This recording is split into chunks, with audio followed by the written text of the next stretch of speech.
Hello learners, in continuation with our previous lessons which were pertaining to the micro teaching skills, we have discussed various teaching skills. Today we are going to discuss about the skill of questioning. There is a very vast range and variety of questions that we tend to ask.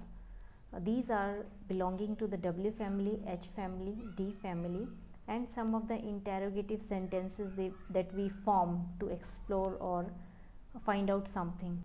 There are various functions that questions actually perform. It fosters commitment, it helps to focus attention, it elicits new ideas and encourage exploration. To begin with, there are certain questions in front of you on your screen, and there are some questions, but all of them have certain sort of problem in them, and that problem is mentioned in the parenthesis. So the first question is, why is honesty the best policy? This question is actually inappropriately structured or grammatically incorrect.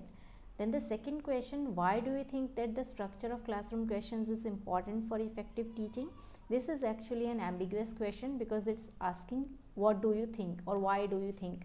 So whenever you ask a person what that person thinks about a particular phenomena or thing, so you are always going to get a wide variety of responses. The third question is, what is pronoun? How does it differ from noun? This question is actually double barreled question because it's asking for two things in a single question. So it's better to avoid any double barreled question and ask one thing at a time. The fourth question is, who is the President of India? This question is actually not precise because what do you want to ask? Whether you want to know about the current President of India or the first President of India or the previous President of India. Whenever you place a question in front of a person, you may be going to face certain situations, and these may be either you may get incorrect response, or you may get no response, or you may get the partial response, or you may get the correct response. The skill of questioning is actually comprised of two sub-component skills of questioning, that is skill of fluency in questioning and skill of probing questions. The first one, that is fluency in questioning, is concerned with the structure of the questions, and the second one, that is probing questions, is concerned about how to put up a question in front of your audience or your student. So today we are going to explore the skill of fluency in questioning. These are the components of questioning skill or the fluency in questioning: relevancy, precision, clarity, grammatically correct, and level of the question. So whenever we mention that the components of a skill, so all those components must be present in that particular skill. So when I am saying that these are the components of questioning skill, so you have to take care that all these 5 components should be appropriately present in the questions. One by one we are going to discuss these components with example. The first component is relevancy. There is a teaching learning process which is going on in the class related to the concept of noun, and the teacher's question are, what is noun? Student responds with the definition of the noun, then presenting a sentence. Teacher asks, what is the noun in this sentence? The student responds that Allahabad is the noun in this sentence. Then teacher puts up a next question, have you ever visited Allahabad? This particular question is not relevant because this is not related to the teaching learning of the concept that is going on in the class, and this question is going to take up the classroom discussion or the students' imagination to some other. Next component is precision, and the example is, teacher is asking a question, can you tell me as to what is the name of the President of India?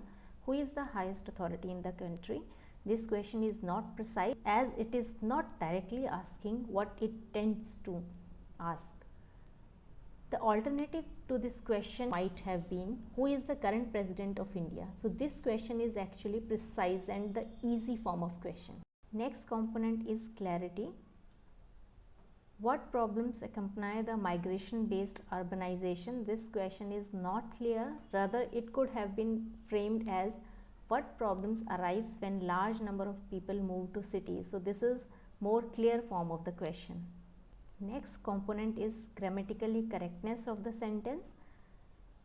So the first statement, when did Olympic Games started, is actually grammatically incorrect. It would rather have been framed as when did Olympic Games start.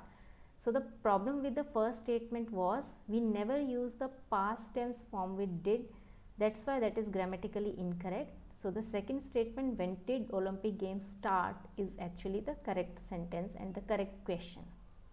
Next component is the level of the question. There are various levels on which we can go and ask the questions, starting from the lowest level of the question to the highest level of the question. So the first level is the lower level, which concentrates on the memory level. The second or the middle level is the middle order questions that focus on the translation, interpretation and application processes. And the highest level, that is the higher order, is analysis, synthesis and evaluation. So whenever a statement or a question is asking students to analyze, synthesize and evaluate a particular phenomena or situation, that would be the higher order questions.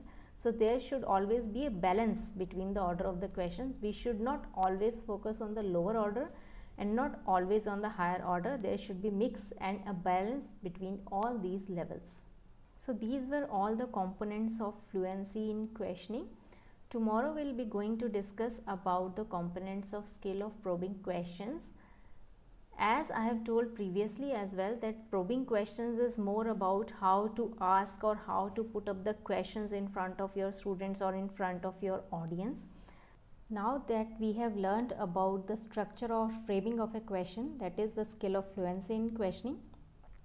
In continuation with that, tomorrow we are going to discuss about the skill of probing questions, where we are going to learn how to place or put up a question in front of your students in your class or in front of your audience, because learning to frame a question desires equally that you must know how to put up or frame a question. That we'll learn tomorrow. Till then, keep revising the components of today's skill. Have a nice day. Thank you.